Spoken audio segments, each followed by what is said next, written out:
Hello dear students, आज हम अपना इस YouTube चैनल में क्लास 11th का बेसिक इंट्रोडक्शन से हम JEE Mains level, NEET level की फिजिक्स के बारे में यहाँ पे डिस्कस करते हैं।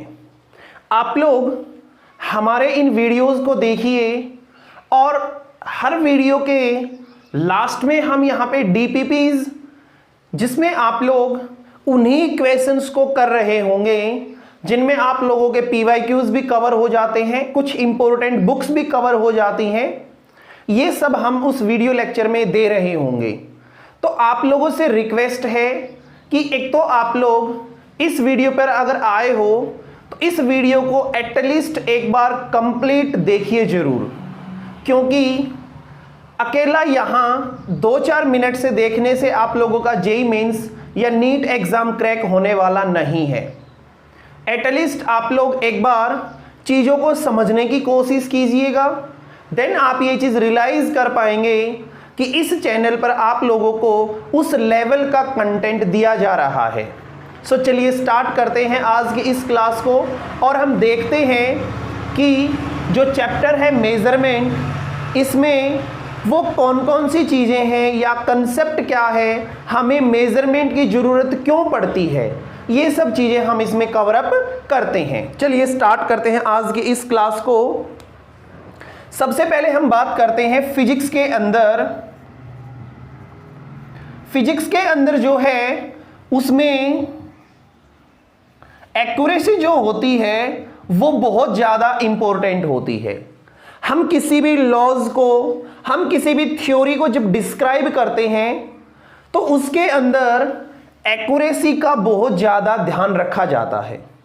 मान लीजिए आप लोग किसी, अगर मैं 10th क्लास की नॉलेज बेस पे अगर मैं आप लोगों से एक एग्जांपल बोलूं तो आपने एक आर्मरेचर बनाना है किसी एसी जनरेटर का, और उस एसी जनरेटर का आर्मरेचर का डायमीटर है मान लीजिए 10 mm। चलो इससे ज्यादा मान लेते हैं, मान लीजिए वो जो डायमीटर है वो 30 सेंटीमीटर का है। मान लो ये हमारे पास मैग्नेट्स रखी हैं और हमें जो आर्मरेचर बनाना है उस आर्मरेचर का जो डायमीटर है वो यहां से यहां तक वो है मान लो 20 सेंटीमीटर। अगर मान लीजिए हमने ये मेजरमेंट एक्यूरेसी के साथ नहीं ली और आपने अगर इसमें बना दिया एक ऐसा आर्मरेचर जिसका रेडियस है वो है हमारा 10.1 सेंटीमीटर। आप लोग एक बात सोच रहे हैं कि इसके अंदर तो फिटेड होना था जिसका डायमीटर 20 सेंटीमीटर था, लेकिन आप लोगों से कहीं ना कहीं एक एरर हो गया और आप लोगों ने इसका जो डायमीटर है वो बन पाया आप लोगों का 20.2 सेंटीमीटर, जो कि हमारा इस वैल्यू से 0.2 सेंटीमीटर बिल्कुल जरा सा फालतू है। लेकिन अगर आप लोग इसमें फिट करना चाहेंगे तो ये फिट नहीं होगा। तो यहां पर एक जरा सी एरर ने पूरा हमारा ये मशीनरी, पूरा हमारा ये इलेक्ट्रिक सिस्टम, एक डिवाइस काम का नहीं रहा। तो जो मेजरमेंट है वो फिजिक्स के अंदर ही नहीं, हर ब्रांच के लिए, हर उस टेक्नोलॉजी में यूज होने वाले कंसेप्ट्स के लिए मेजरमेंट बहुत ज़्यादा जरूरी है। सो सबसे पहले हम अपने कोर्स के अंदर इसी मेजरमेंट के बारे में हम बात करेंगे कि आखिरकार ये मेजरमेंट है, इसमें एरर्स क्यों आती हैं, हमें उन एरर्स को रिमूव क्यों करना है, राइट। तो सबसे पहले अगर मैं बात करूं कि हमें इनका जो मेजरमेंट है वो हमें क्यों करना पड़ता है। जो मेजरमेंट है उसके लिए सबसे पहले एक बात सोचते हैं, हम जब भी कभी कोई भी थॉट के बारे में अगर मैं बात करता हूं, जो थॉट होता है, मान लो मैंने कहा कि आज बारिश हो रही है और एक मैं आप लोगों को यह कहूं कि आज बारिश 2 mm हुई है, तो क्या दोनों चीजों में फर्क नहीं है। 2 mm हमें एक स्टिक लोकेशन या फिर मैं यूं कहूं एक स्टिक डाटा हमें देता है, जबकि बरसात हो रही है, हाँ कुछ बरसात हुई, इसमें हमें कोई एक्यूरेसी नहीं मिलती। तो फिजिक्स के अंदर जब भी कभी हम किसी भी थ्योरी को पढ़ रहे होते हैं तो उस थ्योरी के अंदर हमारे पास एक मैथमेटिकल फॉर्मूला होना आवश्यक है, जरूरी है। क्योंकि अगर हमारे पास मैथमेटिकल फॉर्मूला है तो हम उस चीज के बारे में बहुत सारा आइडिया दे सकते हैं। अगर मान लीजिए हमारे पास मैथमेटिकल फॉर्मूला नहीं है, हमें किसी मशीनरी के पार्ट्स बनाने हैं और अगर मेरे को उसका एक्यूरेट मेजरमेंट नहीं पता तो जो पार्ट है ना वो छोटा भी बन सकता है, बड़ा भी बन सकता है। तो इस चीज के लिए भी हमें मैथमेटिकल फॉर्मूला डिराइव करना बहुत ज्यादा जरूरी है। सो फिजिक्स के अंदर जब भी कभी हम किसी भी थ्योरी को एक्सेप्ट करेंगे तो उस थ्योरी के अंदर एक फॉर्मूला का होना बहुत ज्यादा जरूरी है, एक मॉडल का होना बहुत ज्यादा जरूरी है, ताकि हम इन सब चीजों को इजीली कवर कर पाएं। ठीक है, तो मैं बात यहां पे करता हूं कि हम जब मेजरमेंट करते हैं वो किस चीज का करें, है ना। तो आप लोग जानते हैं कि हमारे पास जब भी हम कभी मेजरमेंट करते हैं तो बेसिकली वो फिजिकल क्वांटिटीज का किया जाता है। तो मैं यहां पे बात करने वाला हूं what are the physical quantities. Physical quantity क्या होती है? फिजिकल क्वांटिटीज होती हैं दोज क्वांटिटीज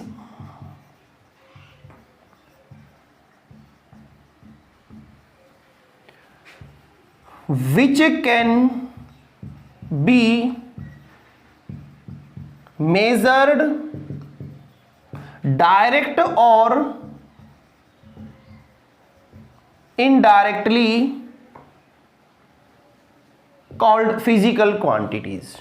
जिनको हम डायरेक्ट या इनडायरेक्ट मेथड्स से मेजर कर सकते हैं उनको हम फिजिकल क्वांटिटी कहते हैं। हालांकि मेरे को मेजर नहीं पता क्या होता है मेजरमेंट, मैं थोड़ी देर बाद बात करूंगा इस बारे में भी, लेकिन फिलहाल हमें यह जानना है कि फिजिकल क्वांटिटी उस चीज को कहा जाएगा जिनको हम डायरेक्ट या इनडायरेक्ट मेथड्स से हम उस फिजिकल क्वांटिटी को मेजर कर सकते हैं, और जिस भी चीज को मेजर करेंगे वो कहलाती है फिजिकल क्वांटिटी। सो इसके अंदर हमने एक वर्ड बोला अभी मेजरमेंट, जो कि चैप्टर का नाम भी है। मेजरमेंट का मतलब होता है प्रोसेस ऑफ कंपैरिजन।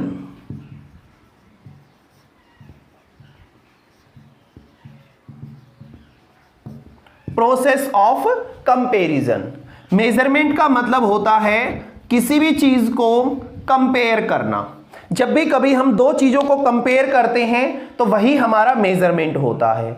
आप लोगों को पता है जब हम कंपैरिजन करते हैं तो एटलीस्ट 2 थिंग्स हमारे पास होनी चाहिए, जिनमें से मैं एक को बोल देता हूं यहां पे स्टैंडर्ड, और एक को बोल देता हूं मैं दैट कैन बी मेजरेबल या मेजर्ड, जिसको हमें मेजर करना है। स्टैंडर्ड जो होता है वो हमारे लिए सेल्फ चूज करा हुआ होता है, और ये जो हमारे पास होता है ये हमें मेजर करना होता है।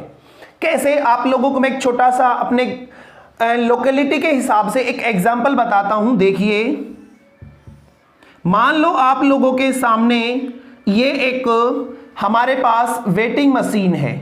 ओके, हमारे पास ये एक वेट मेजर करने का एक डिवाइस है जिसको हम वेटिंग मशीन बोलते हैं, और इसमें हमने कोई भी चीज़ को मेजर करना है। तो मेजर करने के लिए देखिए क्या क्या चीज़ें कैसे कैसे हमें ज़रूरत पड़ती है। ये है हमारे पास। अब मैंने अभी आप लोगों से कहा कि एक स्टैंडर्ड हम खुद चूज करते हैं, तो आप लोग यहाँ पे मान लो आपने रखा यहाँ पे 1 kg वेट, तो यहां पे आप लोगों ने बहुत सारा ढेर रखा जो कि आप लोगों ने मेजर करना है। ये हो सकता है 1 kg हो या इससे कम ज्यादा भी हो सकता है। ओके, अब देखिए हम क्या काम करेंगे, ये अगर ज्यादा है तो ये नीचे झुका हुआ मिलेगा, अगर ये ज्यादा है तो ये नीचे झुका हुआ मिलेगा। हम एक ऐसा इवेंट छांटेंगे जिसमें ये जो है ना दोनों के दोनों पोर्शन बिल्कुल वर्टिकल हो, ना ये नीचे ना ये ऊपर। उस कंडीशन पे हम यहां पे कहेंगे कि हमने जो मेजरमेंट किया है वो हम पूरा कर चुके। और मेजरमेंट का मतलब क्या है, आप लोगों ने यहां 1 kg रखा है तो इसका वेट भी कितना होगा, 1 kg के इक्वल ही होगा। तो इस प्रकार का जो मेजरमेंट है वो हम किया करते हैं। ये वाली जो चीज है ये हमारी स्टैंडर्ड होती है, इसी के कंपैरिजन में हम उस चीज को मेजर करते हैं। अगर कोई बच्चा पूछे कि सर क्या ये जरूरी है कि जो स्टैंडर्ड है वो हम जो अपना इंटरनेशनल सिस्टम ऑफ यूनिट्स है बात करेंगे उसी के बेसिस पे लेना है, जरूरी नहीं है। हर व्यक्ति इस स्टैंडर्ड को चूज करता है अपनी खुद की कन्वेंस के अकॉर्डेंस। हो सकता है कोई व्यक्ति एक पत्थर ले रखा हो और उस पत्थर के बेसिस पे वो मेजरमेंट कर रहा हो, तो ये चीज हमारे पे डिपेंड करती है उस ऑब्जर्वर पे जो उस चीज को मेजर कर रहा है, वो क्या पता कैसे मेजर कर रहा हो। चलिए अब हम बात करते हैं कि अगर हमें चीजों को मेजर करना है तो वो कौन कौन से पैरामीटर्स हैं जो यहाँ पे इन्वॉल्व होते हैं, उन पैरामीटर्स के बारे में हम बात करते हैं। देखिए सबसे पहले हमारे पास होता है फिजिकल क्वांटिटी। इस फिजिकल क्वांटिटी को लिखा जाता है Q। अगर मान लो आप लोगों ने मिल्क मेजर करना है, चलो मिल्क रहने दो, लेंथ मेजर करनी है, आपने कहा कोई भी लेंथ है 5 मीटर, कोई दिक्कत नहीं, इसमें ये जो नंबर है ये हमारा यूनिट है, तो हमने कहा भाई फिजिकल क्वांटिटी Q इक्वल, ये हमारा 5 है यहां पे न्यूमेरिक पार्ट, और ये जो मीटर है इसको हम बोला करते हैं unit. So Q is equal to numeric part को लिखा गया N और यूनिट को लिखा गया U। अब अगर मान लो आप लोगों को यह कहा जाए कि A और B के बीच का लेंथ बताइए, हमने क्या काम करा, इसको हमने मेजर करा मान लो इस स्केल से। आप लोगों ने यहां से कहा सर 1 2 3 4 और ये 5, मान लो आप लोगों ने कहा इसका जो यूनिट है वो 5 यूनिट बना, कोई दिक्कत नहीं। अब मैंने कहा भाई इससे नहीं, आप लोग इससे मेजर कीजिए। हो सकता है ये साइज में छोटा हो, तो अगर ये साइज में छोटा है तो ये जो डिस्टेंस बनी ये मैंने मान ली भी, इससे हमने जब मेजर करा तो ये मान लो ये था हमारे पास 5 मीटर और ये आ गया 700 सेंटीमीटर। ओके, ये हमारा 5 मीटर था तो ये हमारा कितना आ गया, सॉरी ये हमारा आ गया 500 सेंटीमीटर। ओके चलिए पुट करते हैं, तो ये जो फिजिकल क्वांटिटी है that is length Q is equal to AB, तो यहां से मैं कह सकता हूं कि Q is equal to 5 metre equal 500 centimetre. क्या आप लोग यहां से ये कह सकते हो N1U1 इक्वल N2U2? भाई इसमें नंबर 5 है कोई दिक्कत नहीं, N1 मान लिया, इसमें 500 है N2 मान लिया, कोई दिक्कत नहीं है, ये मास M है इसको मीटर है ये हमने U1 मान लिया, सेंटीमीटर को U2 मान लिया, लेकिन है तो दोनों बराबर। मैंने कहा चलो भाई अगर बराबर हैं तो Q is equal to N1U1 equal N2U2 equal, ऐसे चलता जाएगा। क्यों ना मैं ऐसा कह दूं कि ये कांस्टेंट के इक्वल होगा। अगर ये कांस्टेंट के इक्वल होगा तो Q is equal to NU is equal to constant. So यहां से मैंने यहां लिख दिया N is equal to 1/U, जो न्यूमेरिक पार्ट होगा वो हमारे पास होगा डायरेक्टली प्रोपोर्शनल टू 1/U, तो ये होगा 1/U।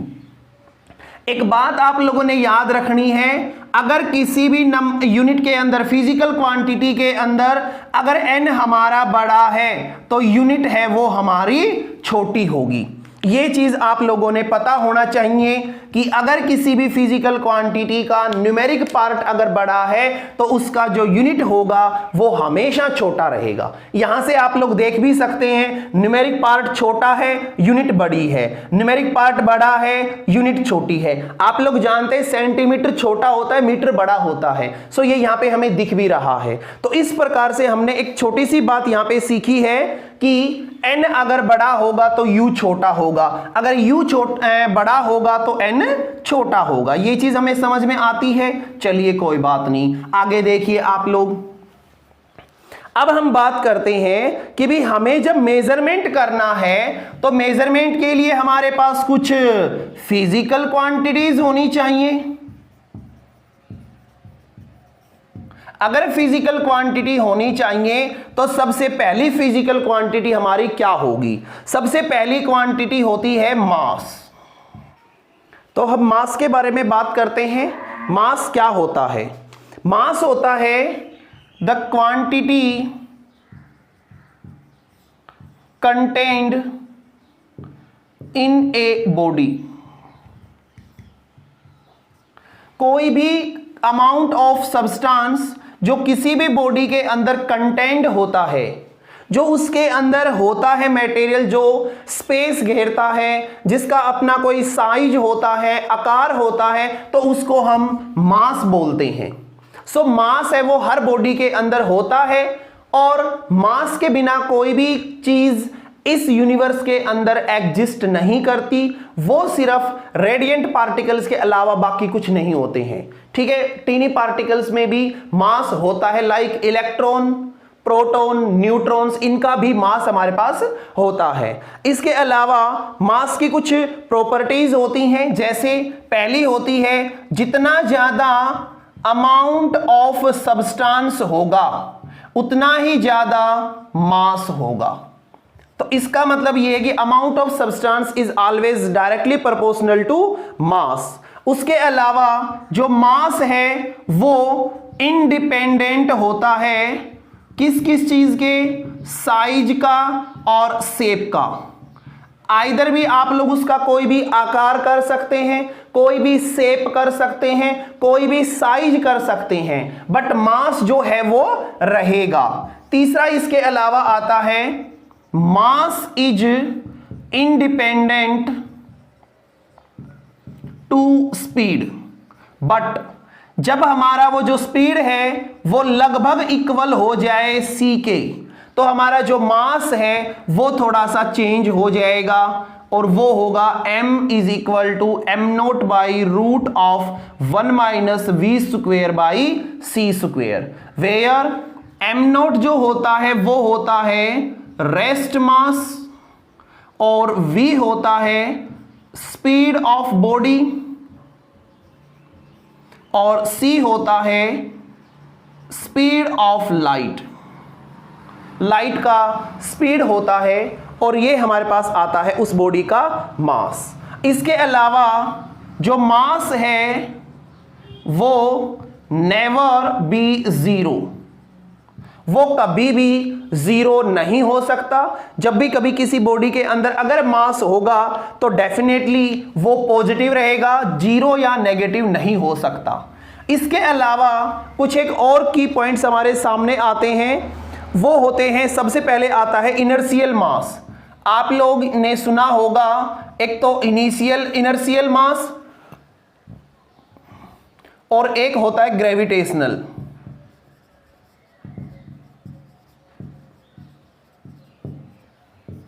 इनिशियल या इनर्शियल मास होता है due to property of inertia.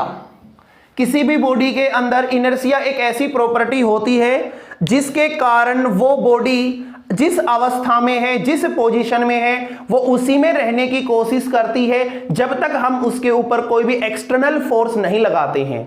और अगर हम उसकी पोजीशन को चेंज करना चाहते हैं तो वो अपोज भी करती है। और जो ग्रेविटेशनल मास होता है, ये ग्रेविटेशनल मास का मतलब होता है पुल ऑफ अर्थ या pull of gravitational force of earth. कि धरती किसी चीज को कितने वेट से खींच रही है, वो होता है ग्रेविटेशनल मास। इसके अलावा जो इनर्शियल मास और ग्रेविटेशनल मास होता है, होते दोनों ही सेम है, दोनों के अंदर कोई भी डिफरेंस नहीं है। सिर्फ ये कहा जाता है कि इनर्शियल मास जो होता है वो इनर्शिया प्रॉपर्टी की वजह से होता है, और ग्रेविटेशनल जो मास होता है वो ड्यू टू ग्रेविटी होता है। ग्रेविटी बोले तो gravitational force applied by the earth. इसके अलावा नंबर 2 पर आता है लेंथ। लेंथ का मतलब होता है it is the path length या it is the path between 2 points. किन्हीं भी 2 पॉइंट्स के बीच का जो रास्ता होता है उसको हम कहते हैं लेंथ, या फिर इसका एक ये भी कहा जाता है सेपरेशन बिटवीन 2 पॉइंट्स। किन्हीं भी 2 पॉइंट्स के बीच का जो सेपरेशन होता है उसको भी हम लेंथ बोल देते हैं। जैसे हमारे पास अगर मैं बात करूं पॉइंट ए से पॉइंट बी तक, ये जो पाथ लेंथ बना या जो सेपरेशन बना वही हमारा लेंथ होता है। इसके अलावा नंबर 3 आता है, वो आता है टाइम। टाइम का मतलब होता है, आइंस्टाइन ने बताया था what a clock read, what a clock read is called time. जो भी कुछ घड़ी हमें बताती है, जो भी कुछ घड़ी पर लिखा होता है, जो भी कुछ हमें घड़ी से पता लगता है, वॉच से पता लगता है, वही हमारा समय होता है।